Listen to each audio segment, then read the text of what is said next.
কথা মন কৰিছেনে যে এই আজিকালি যে কিবা এটা ধৰক মিডিয়াত কিবা এটা আপোনালোকে আচৰিত ধৰণৰ এটা খবৰ পালে এই ধৰক এগৰাকী মহিলাক তেওঁৰ প্ৰেমিকে অথবা স্বামীয়ে কাটি ফ্ৰিজত ভৰাই টুকুৰা টুকুৰকৈ কাটি ফ্ৰিজত ভৰাই থৈছে এই খবৰটো আমি প্ৰথম যেতিয়া শুনিছোঁ তেতিয়া কিন্তু আমি আচৰিত পাগলৰ নিচিনা হৈ গৈছোঁ তাৰমানে অনবৰতে আমাৰ সেইটোৱে কথা ইছৰাম কেনেকুৱা সম্ভৱ হ'ব পাৰে বাৰু এইটো বাৰু কেনেকৈ সম্ভৱ হ'ব পাৰে এইটো বাৰু কেনেকৈ সম্ভৱ হ'ব পাৰে আমি মানে ইমান বহুত দিনলৈকে কিন্তু আমি সেইটোতে মানে চকড হৈ গ'লোঁ আৰু অনবৰতে যেতিয়াই তেতিয়াই খাওঁতে শুওঁতে অকল এইটোৱে কথা যে কেনেকৈ বাৰু এইটো হ'ব পাৰে বন্ধু বান্ধৱক লগ পালেও সেই একেটাই কথা তাৰপিছত ধৰক কিন্তু আজিকালি আকৌ দেখিছোঁ সেই একেটা ঘটনা কিন্তু ঘটিয়ে আছে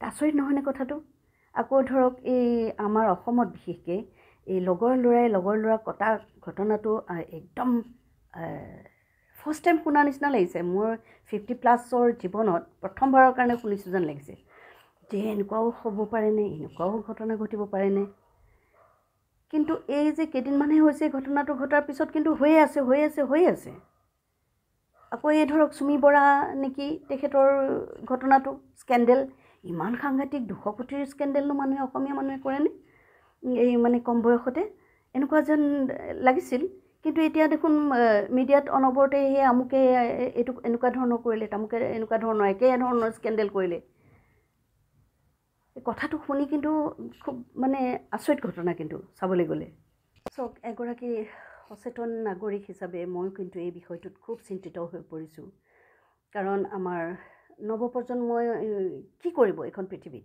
ইমান কলুষিত পৃথিৱীখনত নৱপ্ৰজন্মই কি কৰিব আমাৰ ভৱিষ্যত প্ৰজন্মই ভৱিষ্যতে কি কৰিব খুব ভয় লাগে ভাবিলে আৰু তাকে ভাবিছোঁ যে হয়তো এই যে আমাৰ শাস্ত্ৰত যে লিখা আছে শব্দবিলাক ব্ৰহ্ম হয় শব্দ হৈছে ব্ৰহ্ম আপুনি তাক শব্দত কেতিয়াও শেষ কৰিব নোৱাৰে যেনেকৈ এখন পাহাৰলৈ গৈ পেলাই আমি যদি কিবা এটা চিঞৰোঁ কাবাক মাতো সেইটো ইকো হৈ পেলাই আমাৰ ওচৰলৈ ঘূৰি আহে কিন্তু আমি গম নাপাওঁ প্ৰকৃততেও কিন্তু এই চাৰিওফালৰ বাতাবৰণতো কিন্তু আমি যিটো এৰি দিওঁ সেইটো আমালৈ ঘূৰি আহে সেইটো কিন্তু সত্য গতিকে এই যে এইবিলাক আলোচনাৰে কিন্তু হেৰিখন প্ৰদূষিত কৰি পেলাইছে যেন মই মানে ভাবিছোঁ কাৰণেই মানে খুব মানে চিন্তিত হৈ পৰিছোঁ যে কি হ'ব কাৰণ চাওক আজিকালি বহুত গুৰু ওলাইছে নহয় জানো গুৰুবিলাকে অনবৰতে দেখিব বেলেগ ধৰণৰ একেবাৰে মহিলাই হওক পুৰুষেই হওক চান্টিং কৰিবলৈ কয়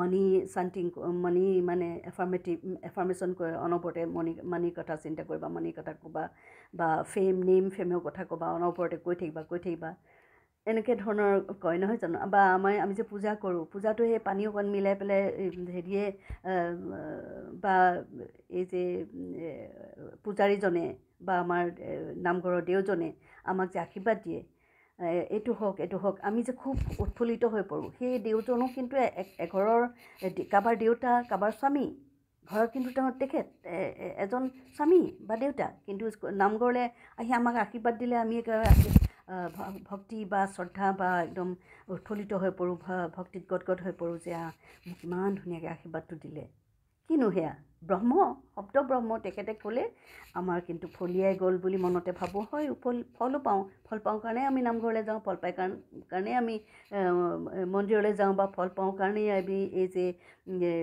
গুৰুবিলাকে যে কৈ থাকে মানি চান্টিঙে হওক বা এফাৰ্মেশ্যন মানি এই যে ফেমৰ এফাৰ্মেশ্যনেই হওক এইবিলাক যে আমি এইবিলাকৰ ফল'ৱাৰ্ছো বেছি চাবচোন আপুনি ফল'ৱাৰ্ছ খুব বেছি তাৰমানে ইয়াৰ ফল পায় সেইকাৰণে তেওঁলোকে ফ'ল' কৰিবলৈ লৈছে আৰু এটা কথা আপুনি মন কৰিবচোন যে আপোনাৰ ফেমিলিতে হওক বা ওচৰ চুবুৰীয়াই হওক কোনোবা এগৰাকীয়ে যদি খুব অনবৰতে বেমাৰৰ কথাকে কৈ থকা শুনে তেখেতৰ কিন্তু বছৰকে বছৰ আপুনি বেমাৰৰ কথাই শুনি থাকিব আজি মই 35 বছৰ এগৰাকীৰ মুখত মানে এই প্ৰথম শুনাৰ পৰা বেমাৰ আজিলৈকে কিন্তু বেমাৰৰ কথাকে শুনি আছোঁ বা কাৰোবাৰ যদি এই নাই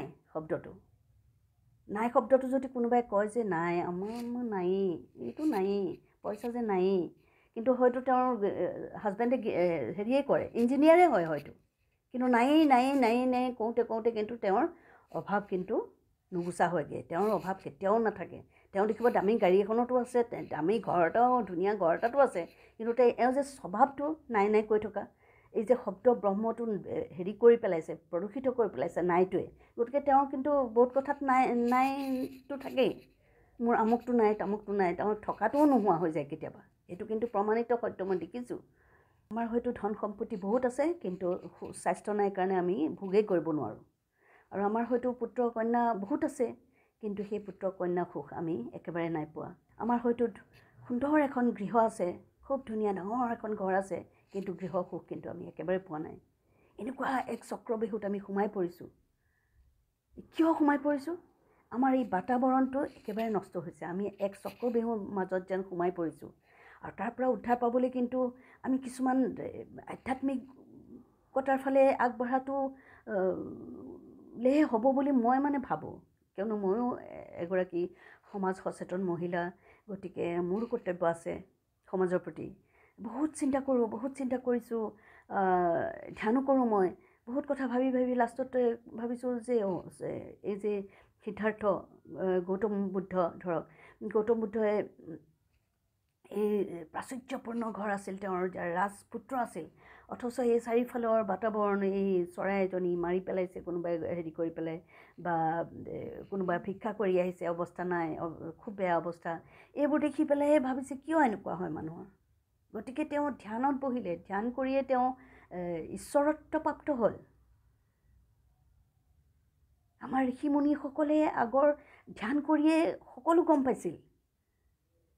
ধ্যানৰ মহিমা বহুত। গতিকে আমাৰ নতুন প্ৰজন্মক, আমি বয়সস্থই হওক বা নতুন প্ৰজন্মই হওক, সকলো কিন্তু অলপ আধ্যাত্মিকতাৰ ফালে ঢাল খোৱাটো খুবেই প্ৰয়োজন হৈছে। আমাৰ আত্মশুদ্ধিৰ কাৰণে, আমাৰ চাৰিওফালৰ বাতাৱৰণ শুদ্ধিৰ কাৰণে কিন্তু আমাৰ খুব এই ধ্যানৰ প্ৰয়োজন হৈ পৰিছে। আৰু সেইকাৰণে আমাৰ চাৰিওফালে ধৰক এই অনবৰতে যে টিভি চিভি এইবিলাকতকৈ কিন্তু আমি ভাল ভাল মন্ত্ৰবিলাক শুনা উচিত, ভাল কথা অলপ ভাল ভাল কথাবিলাক আলোচনা কৰা উচিত। কোন কেনেকৈ সন্তানসকলক আমি আগুৱাই দিয়া উচিত যে এইটো কৰিলে তোমাৰ এইটো হ'ব। এই সৰুৰ পৰাই আমি এনেকুৱা ধৰণৰ কিছুমান কথাৰ প্ৰতি মানে আকৃষ্ট কৰা উচিত তেওঁলোকক। স্কুলতো টিচাৰবিলাকে অকল যে কিতাপখন লৈ আহিলে, কিতাপত কি কি আছে পঢ়াই পেলাই গুচি গ'ল, তেনেকৈ ক'ত ভাৱ ভক্তি বাঢ়িব।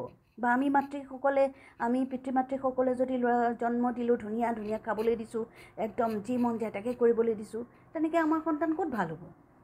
কিন্তু আমি এতিয়া চিৰিয়াছ হৈ যাব হ'ল। কিন্তু গোটেই আমাৰ সন্তানবোৰ, আমাৰ চাৰিওফালৰ আমিবোৰ একেবাৰে যেন চক্ৰবেহুত সোমাই পৰিছোঁ। তাৰ পৰা যেন উলিওৱাৰ কোনো ৰাস্তাই নাই, এনেকুৱা হৈছে। গতিকে আমি অকণমান আধ্যাত্মিকতাৰ ফালে আগুৱাই যোৱাটো খুবেই প্ৰয়োজন হৈ পৰিছে। আৰু এই ক্ষেত্ৰত আমি বহুত কিবা কিবি চিন্তা কৰাৰ প্ৰয়োজন হৈ আহি পৰিছে যে সন্তানসকলক আমি কেনেকৈ ভাল কৰিম, বা আমি কেনেকৈ শান্তিৰে জীয়াই থাকিম। সকলো কৰিছোঁ, কিন্তু তথাপিতো শান্তি নাই।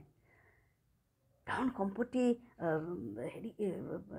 পাৱাৰ সকলো আমাৰ আছে, কিন্তু শান্তি নাই। এনেকুৱা বহুত মানে মেক্সিমাম ধৰক 50% বা 60% মানুহৰ এনেকুৱা অৱস্থা হৈছে আজিকালি। আমি এক চক্ৰবেহুত সোমাই পৰিছোঁ। আৰু এইবিলাকৰ পৰা উদ্ধাৰ কৰিব কেৱল আমাৰ এই যে বুদ্ধৰ আদৰ্শৰে, অকল মেডিটেশ্যন, অকল ধ্যান, এইবিলাকেহে আমাক শুদ্ধ কৰিব, আমাৰ মনটো শুদ্ধ কৰিব। আমাৰ নিজৰ মনটো শুদ্ধ হোৱাৰ লগে লগে আমাৰ চাৰিওফালৰ বাতাৱৰণটো শুদ্ধ কৰিবলৈ আমি চেষ্টা কৰিম। আৰু আমাৰ ওৰায়েও আমাৰ ওচৰৰ বাতাৱৰণটো শুদ্ধ কৰিব। আৰু তেতিয়া হয়তো আমি এই একেবাৰে উশাহ নিশাহ বন্ধ হৈ যোৱা যি বাতাৱৰণ হৈছে আজিকালি, তাৰ পৰা হয়তো মুক্তি পাব পাৰিম।